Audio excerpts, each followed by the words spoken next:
வணக்கம். வேள்பாரி 46வது அத்தியாயம். இதை எழுதிய சு. வெங்கடேசன் ஐயா அவர்களுக்கு நன்றி. விலங்கின் பாய்ச்சலை பின்னுக்குத் தள்ளும் ஆற்றல் கொண்டது வேள்பாரியின் பாய்ச்சல். ஆனால் இன்று அதையும் விஞ்சும் வேகத்தை காடு பார்த்து கொண்டிருந்தது. பாரி வேட்டை தொடங்கியது. நாணேற்ற துடித்து கொண்டிருந்த விரல்களை கட்டுப்படுத்த போராடினான் பாரி. கட்டுப்பாடுகளை எல்லா நேரங்களிலும் மனம் சிறப்பாக கையாள்வதில்லை. இரத்தக்கரை படிந்த கணத்தில் அதன் முடிவு எப்படி இருக்கும் என்பது ஊகத்துக்கு அப்பாற்பட்டது. அவன் நினைத்ததை விட விரைவாக இந்த இடத்துக்கு வந்து சேர்ந்து விட்டான். சிறு குன்றின் மறுபக்கத்தில் எதிரிகளின் வருகைக்காக காத்திருந்தான். வீரர்கள் இருவரும் ஆயத்த நிலையில் நின்றனர். அளவனும் கீதானியும் அம்பின் முனையில் நஞ்சு முல்லை செருகி கொடுத்துவிட்டு மறு அம்பினை கொடுக்க காத்திருந்தனர். காஞ்சிரை மரத்தின் பின்னணியில் அவர்களின் உருவம் கண்ணில் படும் பொழுதுக்காக காத்திருந்தனர் அனைவரும். ஓசை எழுப்பியவனின் தொண்டைக்குழியில் ஈட்டியை செருகியவுடன் அவன் ஓடைக்குள் சரிந்து விழுந்தான். அவன் விழுந்து மடிந்ததை பார்த்த பிறகுதான் காலம்பன் அந்த இடம் விட்டு புறப்பட்டான். ஓட்டத்தை நிறுத்தி ஓசை கேட்டு திரும்பியதும் அவனை தேடி தாக்கவும் அவன் இறந்து விட்டானா என்பதை உறுதிப்படுத்தவும் காலம்பன் செலவழித்த நேரம்தான் பாரி முன்வந்து சேர கூடுதல் வாய்ப்பை உருவாக்கியது. முன்னோக்கி சென்று மிக பொருத்தமான இடத்தை தேர்வு செய்து காத்திருந்தான் பாரி. ஓசை கொடுப்பவனை கொன்ற பிறகுதான் காலம்பனின் மனதில் குழப்பங்கள் தோன்றத் தொடங்கின. காரமலையின் மேல் விளிம்பிலிருந்து அவ்வப்போது ஓசை கேட்டது. காலை நேரத்து உயிரினங்களின் ஓசை என்றே கவனம் கொள்ளாமல் விட்டுவிட்டோம். அவை அனைத்தும் மனிதர்கள் எழுப்பிய ஓசை என்றால் அவர்கள் யாருக்காக எழுப்பினார்கள்? இந்த ஓசை கேட்டு வரப்போகிறவர்கள் யார்? அல்லது ஆயத்த நிலையில் நிற்கப் போகிறவர்கள் யார்? நம்மீது தாக்குதல் தொடுக்க எந்த இடத்தை அவர்கள் தேர்வு செய்துள்ளனர் என்று அவன் சிந்தித்து கொண்டிருந்த போது பாரி தேர்வு செய்த இடத்தில் மிக சரியாக வந்து கொண்டிருந்தான் காலம்பன். வில்லில் இழுபடும் நான் விடுபடும் கணத்துக்காக காத்திருந்தது. வீரர்கள் இருவரும் பாரியின் தொடக்கத்தை எதிர்பார்த்திருந்தனர். வலது கையின் பிடரி நரம்பு முறுக்கேறிய போது விரல்களின் வலு இன்னும் கூடியது. ஆனாலும் முதன்மையாக ஓடிக்கொண்டிருக்கும் காலம்பனை நோக்கி பாரி அம்பினை எய்தவில்லை. அடுத்தடுத்த 3 முறை அம்பை எய்துவதற்கு ஏற்றாற்போல் எதிரிகளின் கூட்டம் தடுப்பேதும் இல்லாமல் முழுமையாக முன்னால் வரும் வரை காத்திருந்தான் பாரி. தனது தாக்குதல் இலக்குகள் எதிரி வந்த பிறகும் தாக்காமல் காத்திருக்க பயிற்சி கை கொடுப்பதில்லை. அங்கு கை கொடுப்பதெல்லாம் முழுமையையும் அளிக்க வேண்டும் என்ற வெறி மட்டும்தான். அடங்காத வெறி கொண்டு நிதானத்தை கை கொள்ளுவது மட்டுமே மனம் பக்குவப்பட்டதன் உச்ச அடையாளம். அம்பின் முனை கண்ணிமை பொழுது கூட முன்பாய்ந்தோ பின்தங்கியோ சென்றுவிடக்கூடாது என்பதில் மிக கவனம் கொண்டிருந்தான் பாரி. குன்றின் மேடான பகுதியிலிருந்து சிறு ஓசை கேட்டு காலம்பன் திரும்பிய கணத்தில் அம்புகள் காற்றை கிழித்து கொண்டு வந்தன. தற்காத்து கொள்ள மரங்களோ பெரும் பாறையோ அற்று வெறும் கொடிகள் மட்டுமே படர்ந்து கிடக்கும் இடத்தில் பாய்ந்து வந்த அம்பில் ஒன்று கூட இலக்கு தப்பவில்லை. 2வது அம்பை தொடுக்க எடுத்துக்கொண்ட நேரம் மட்டுமே எதிரிகளுக்கு கிடைத்த சிறு வாய்ப்பாக அமைந்தது. எதிர்பாராத தாக்குதலை எதிர்கொள்ள சில கணங்கள் தேவைப்பட்டன. கூட்டத்தின் தலைவன் யார் என்பது தெரியாவிட்டாலும் முன்னால் வருகிறவர்கள் சட்டென மறைந்து கொள்ள மரமோ பாறைகளோ இல்லை. ஆனால் பின்னால் வருகிறவர்களுக்கு அந்த வாய்ப்பு இருக்கிறது என முடிவு செய்த பாரி தாக்குதலின் முதல் இலக்காக கடைசியாக வந்து கொண்டிருப்பவர்களை குறிவைத்தான். தன்னுடைய தோள்பட்டையில் வந்து செருகிய அம்பை உருவி எடுத்தான் ஒருவன். சிறு விரல் நுனியளவே அது உள்ளே போயிருந்தது. அம்பை தொலைவில் வீசியபடி சொன்னான், இது தைத்து நாம் வீழ்வோம் என நினைத்து போரிடுபவர்களை என்ன சொல்வது? அவர்கள் நம்மை கண்டுணர்ந்து நெருங்கிவிட்டார்கள். நாம் இந்த இடத்தை விட்டு விரைவாக அகழ்வோம் என்று கத்தியபடி காலம்பன் ஓட்டத்தின் வேகத்தை கூட்டினான். மரமோ பெரும் பாறையோ அற்ற இந்த பகுதி அம்பு எய்தி தாக்குவதற்கு ஏற்றது. இதை விரைவில் கடக்க வேண்டும் என எண்ணிக்கொண்டிருந்த போது கால்களின் விசை இரட்டிப்பானது. ஓடிக்கொண்டே அடுத்து செய்ய வேண்டியது என்ன என்று சிந்தித்த போதுதான் ஏதோ ஒரு மாற்றத்தை உணர்ந்தான். என்னவென்று நிதானிப்பதற்குள் புரிந்துவிட்டது. தனக்கு பின்னால் விரைந்து வரும் கால்களின் ஓசை அறுபட்டு விட்டதென்று. என்ன ஆனது என திரும்பி புதர் விலக்கி அந்த இடம் வந்தபோது அம்பு தைத்த அறுவர் மண்ணில் சாய்ந்து கிடந்தனர். மற்றவர்கள் மறைப்புகளில் அண்டியபடி சாய்ந்து கிடந்த ஒருவனின் முதுகில் இருந்த கூடையை எடுக்க முயன்றனர். அம்பு எய்கிறவர்கள் உயரமான மிக பொருத்தமான இடத்திலிருந்து எய்துவதால் தப்பிப்பது கடினமாக இருந்தது. கூடையை கலற்ற முற்பட்ட போது இன்னொருவனின் கழுத்தில் செருகியது அம்பு. அவன் மயங்கி சரிய அதிக நேரமாகவில்லை. நிலைமையின் விபரீதத்தை காலம்பன் உணரத் தொடங்கினான். அவை வெறும் அம்புகள் அல்ல. நஞ்சு தடவிய அம்புகள் கூட உடலை செயலிழக்க செய்ய நாள் கணக்கில் ஆகும். அதனினும் கொடும் ஆயுதம் கொண்டு தாக்குதல் நடக்கிறது. புரிந்து கொண்ட கணம் விழுந்து கிடப்பவனிடம் இருக்கும் கூடையை எடுக்க முயலாதீர்கள், விரைந்து இந்த இடம் விட்டு வெளியேறுங்கள் என்று கத்தினான். அவனது குரலின் அதிர்வு அடங்கும் முன் அனைவரும் பாய்ந்து வெளியேறினர். ஆனால் நீண்ட தொலைவுக்கு மறைப்புகள் ஏதுமின்றி இடுப்பளவு இருக்கும் செடி கொடிகளுக்குள் தான் ஓட வேண்டியிருந்தது. அம்புகள் கணக்கின்றி சீறிக்கொண்டிருந்தன. பாரி முழு வேட்டையையும் முடிக்க முயன்று கொண்டிருந்தான். முன்னால் சென்று கொண்டிருந்த காலம்பனின் பாய்ச்சல் மின்னல் வேகம் கொண்டது. கணிக்க முடியாத வேகத்தில் அவர்களின் கால்கள் பாய்ந்து கொண்டிருந்தன. தங்களின் போக்கை சட்டென மாற்றி இடப்புற சரிவில் இறங்கலாம் என காலம்பன் முடிவு செய்தான். அது தாக்குதல் தொடுப்பவர்களுக்கு குழப்பத்தை உருவாக்கக்கூடியது. தங்களின் வேகத்தை இனி எவனாலும் பின்தொடர்ந்து நெருங்க முடியாது என அவன் எண்ணிய கணத்தில் அவன் ஓடும் திசையின் மேட்டு பகுதியிலிருந்து மீண்டும் ஒரு செந்நாய் ஊளையிட்டது. விக்கித்து நின்றான் காலம்பன். என்ன நடக்கிறது இங்கு? இன்னொருவன் ஓசை எழுப்பிக் கொண்டிருக்கிறான். ஓசை எழுப்புவதை எத்தனை பேர் செய்கிறார்கள்? 3 மலைகளிலும் நாம் ஆட்களை நிறுத்தியதைப் போல 3ஆம் மலையெங்கும் அவர்கள் நிறுத்தியுள்ளார்களா என நினைத்து கொண்டே பாதையை மாற்றி புதற்காட்டுக்குள் நுழைந்தான். பெருமரங்களும் அடர்ந்த புதர்களும் இனி இல்லை. குறுமரங்களின் காடும் பனைமர கூட்டமே விளைந்து கிடக்கின்றன. கண்காணாமல் மறைந்து விரைவதற்கு இனி வாய்ப்பில்லை என்று காலம்பன் கணித்த போது அவன் போன புதிய திசையின் எதிர்ப்புறத்திலிருந்து கோட்டானின் குரல் கேட்டது. பனங்காட்டிலிருந்து இயல்பாக கேட்கும் ஓசைதான் அது. ஆனால் கோட்டானின் ஓசை என்று நம்ப காலம்பன் ஆயத்தமாக இல்லை. எந்த திசையும் அவர்கள் சூழ்ந்து விட்டார்கள் என்ற முடிவுக்கு போனான். சற்றே வேகம் குறைத்த போது உடன் வந்து நிற்பவர்களின் எண்ணிக்கை பேரதிர்ச்சியை கொடுத்தது. அம்புகளுக்கு தப்பி வந்து சேர்ந்தது 6 மட்டுமே. பேரழிவு 10 பனை தொலைவை தாண்டும் முன் நிகழ்ந்து முடிந்து விட்டது. அப்படியென்றால் பரம்பின் வீரர்கள் எவ்வளவு துல்லியமான ஆயத்தோடு இருந்துள்ளனர். மனம் ஒரு கணம் கலங்கியது. மறுகணம் மீண்டது. இனி சமவெளி அல்லாத பகுதியின் வழியே செல்வோம்.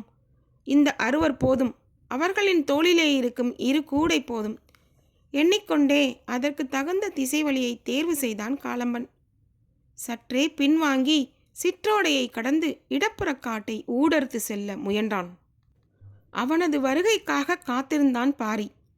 குறிப்புலிகள் சரியான அடையாளங்களை பாரிக்கு காட்டிக் கொண்டிருந்தன.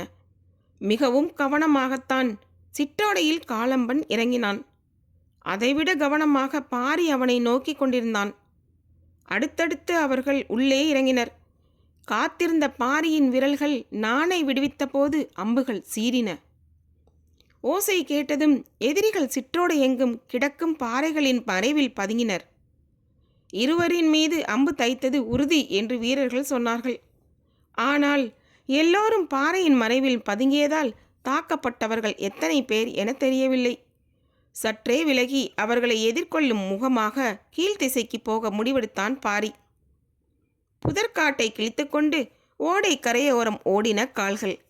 சரிபாதிக்கு மேல் வீழ்த்திவிட்ட மகிழ்வில் வீரர்களின் வேகம் பல மடங்கு அதிகரித்தது.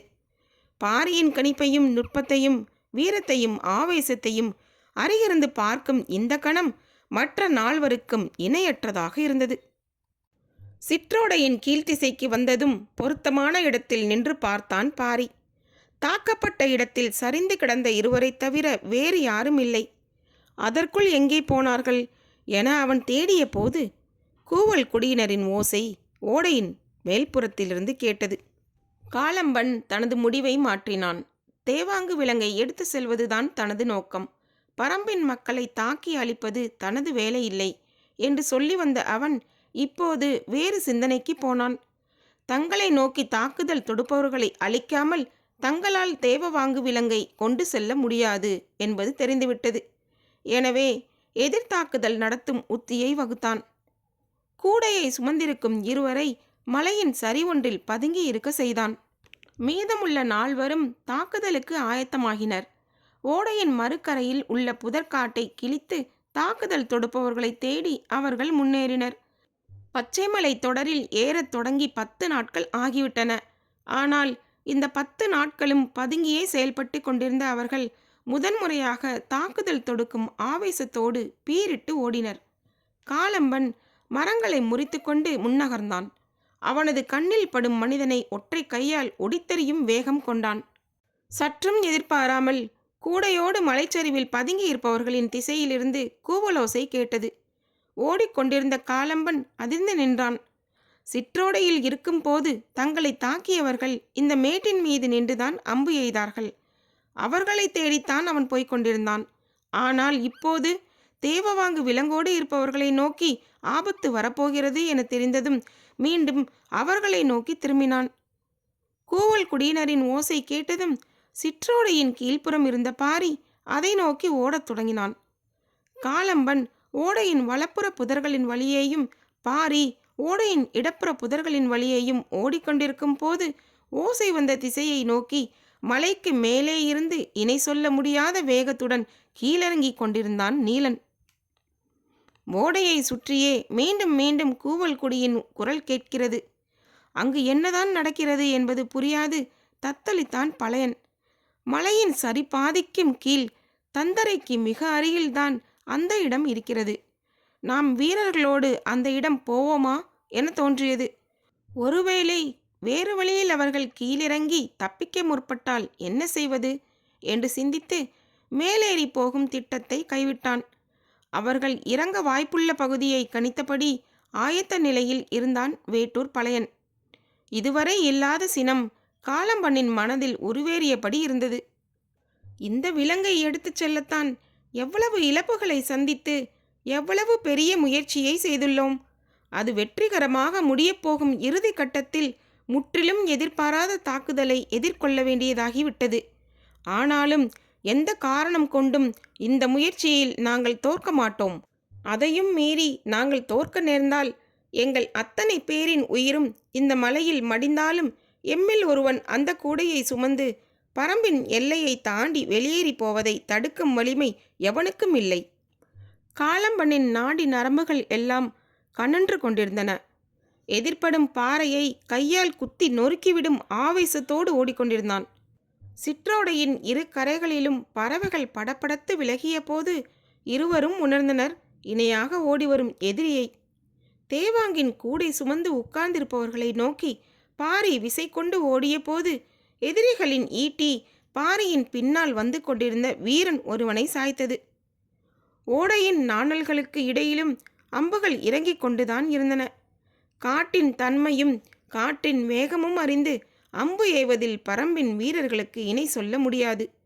ஆனால் இந்த 2 குறிப்புகளையும் அறியாமலேயே எதிரிகள் எரியும் ஈட்டியின் வலிமை மரங்களை துளைத்து செல்லக்கூடியதாக இருந்தது. கூடையோடு பதுங்கி இருந்தவனை நோக்கி பாரியின் அம்புகள் பாய்ந்தபோது எதிர் திசையில் ஓடி வந்து கொண்டிருந்த எதிரிகளின் மீது நீலனின் ஈட்டி இறங்கியது. மேலிருந்து வந்த வேகத்தில் இணையற்ற விசையோடு எறியப்பட்ட ஈட்டி எதிரியின் மார்பில் தைத்து அம்பினை போல் நின்றபோது அவர்கள் எறிந்த ஈட்டி பாரியோடு வந்து கொண்டிருந்த இன்னொரு வீரனின் மார்பை துளைத்து வெளியேறியது. சூழலை யாராலும் கணிக்க முடியவில்லை.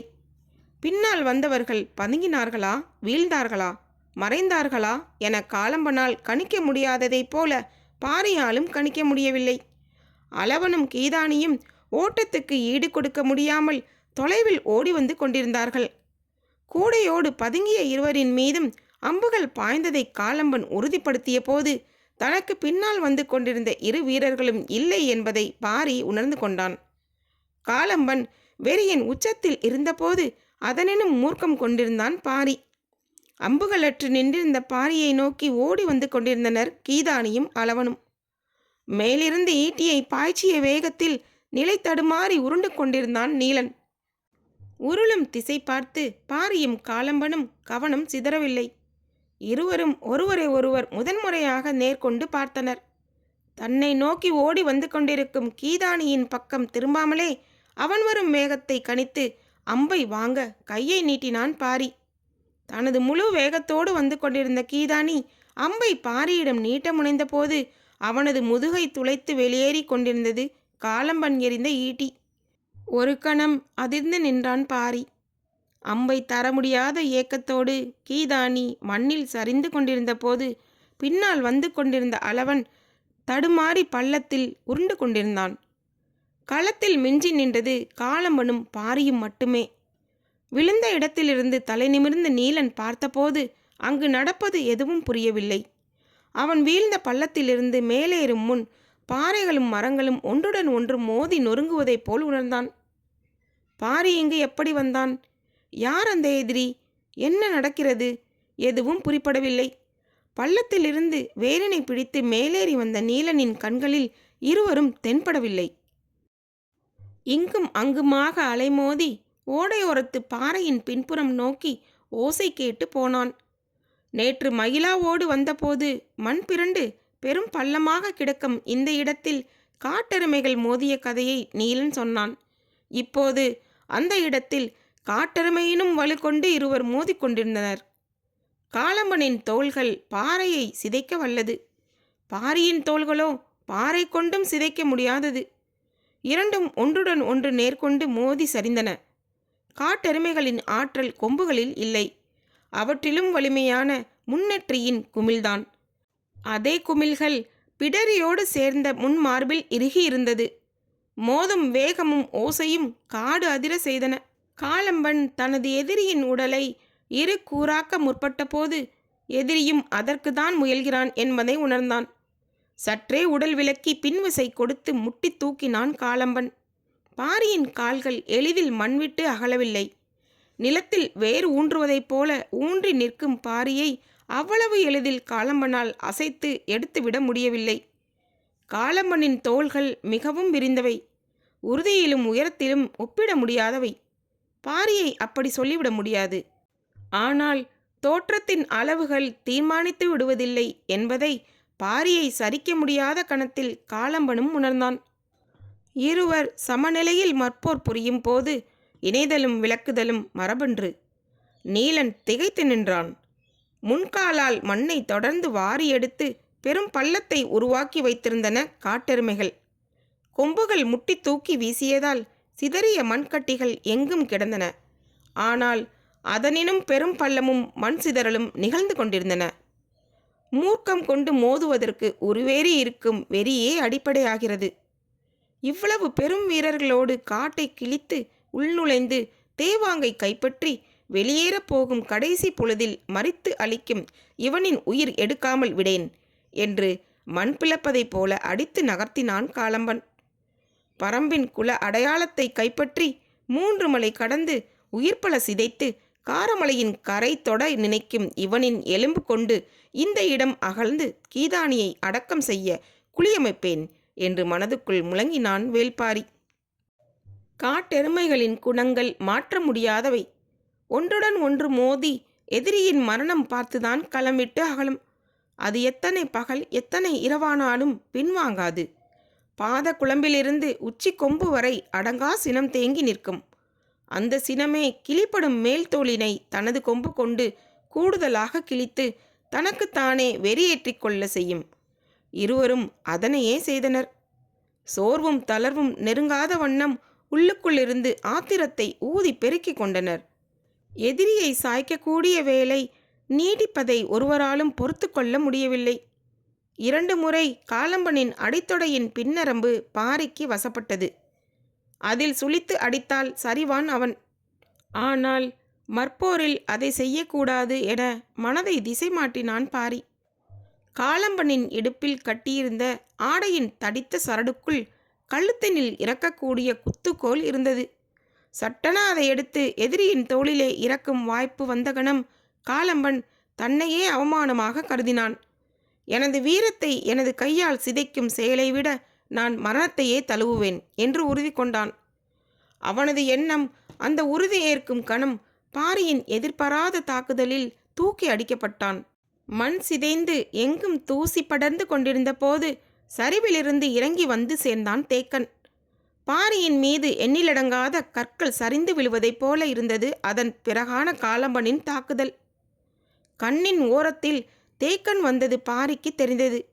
இவ்வளவு வலிமை வாய்ந்த எதிரிகளை தன்னந்தனியாக சந்தித்து இருமுறை மோதி இருமுறை வீழ்த்தி தனது உடலெங்கும் பெரும் தாக்குதலை தாங்கி சற்றும் அசராமல் 3 மலைகளை கடந்து கடைசி கணம் வரை ஆறாத சினத்தோடு வந்து கொண்டிருக்கும் பரம்பின் ஆசான் கண்ணில் பட்ட கணம் பாரியின் ஆவேசம் சூறை காற்றாய் மேலெழுந்தது.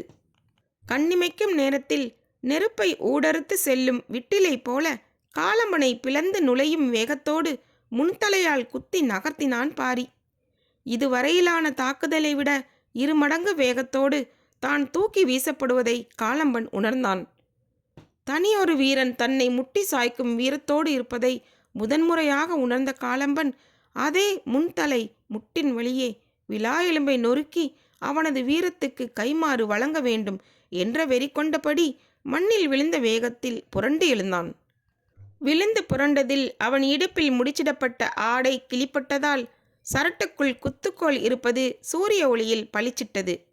அதை பார்த்த கணத்தில் தேக்கன் கத்தினான். பாரி, மோதுவதற்காக அவன் அருகில் செல்லாதே, குத்துக்கோள் மறைத்துள்ளான் என்று கத்தியபடி தனது இடுப்பில் இருந்த குருவாலை தூக்கி வீசினான்.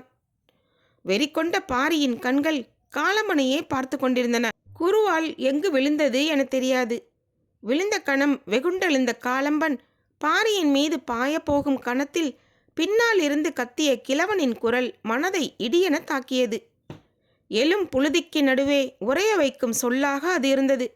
சற்றே தடுமாறி அவன் சொல்லிய பெயரை இன்னொரு முறை நினைவுபடுத்தி பார்த்தான். அவனது தாக்குதலை எதிர்கொள்ள பாரி நின்றபோது காலம்பனின் வாய் கிழவன் சொன்ன பெயரை உச்சரித்தது.